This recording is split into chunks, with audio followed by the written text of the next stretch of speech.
और आज हम सब अपने देश के यशस्वी प्रधानमंत्री जी का आभार व्यक्त करते हैं कि जिन्होंने भारत को चौथी अर्थव्यवस्था बनाने में आज सफलता प्राप्त की है।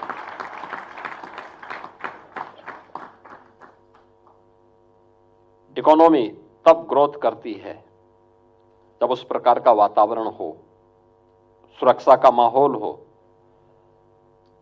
अनुकूल वातावरण पैदा करना सरकार के साथ साथ समाज का भी समान दायित्व बनता है। सभी लोग मिलकर के जब प्रयास करते हैं तो उस प्रकार की स्थितियां पैदा करती हैं। आज उस दिशा में हम आगे बढ़े हैं और इसीलिए अपनी उस धरोहर को सजोने के लिए, विरासत पर गौरव की अनुभूति हर भारतीय कर सके, इसके लिए प्रधानमंत्री जी ने देश के सामने विजन 2047 रखा है।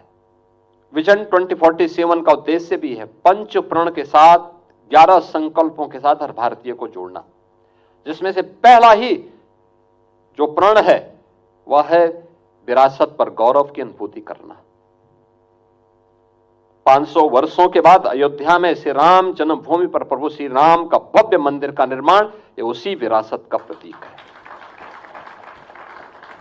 काशी में काशी विश्वनाथ मंदिर का पुनरुद्धार और एक विशाल धाम का निर्माण, ये प्रधानमंत्री जी के उसी विजन का परिणाम है।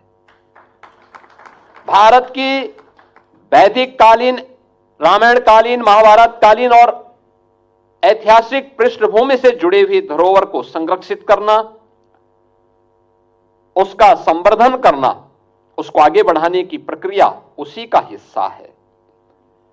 और यही है जो एक भारत श्रेष्ठ भारत की उस परिकल्पना को साकार कर रहा है। उत्तर से दक्षिण तक, पूरब से पश्चिम तक पूरे भारत को एकता के सूत्र में बांध करके विश्व मानवता के लिए फिर से भारत के उस संदेश को पहुंचाना, यही भारत का उद्देश्य है। लेकिन इसके लिए हमें उस प्रकार के वातावरण के साथ अपने आप को जोड़ना पड़ेगा। और आज हम सब अपने देश के यशस्वी प्रधानमंत्री जी का आभार व्यक्त करते हैं कि जिन्होंने भारत को चौथी अर्थव्यवस्था बनाने में आज सफलता प्राप्त की है।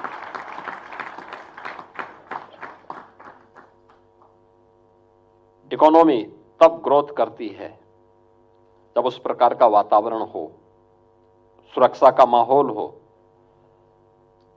अनुकूल वातावरण पैदा करना सरकार के साथ साथ समाज का भी समान दायित्व बनता है।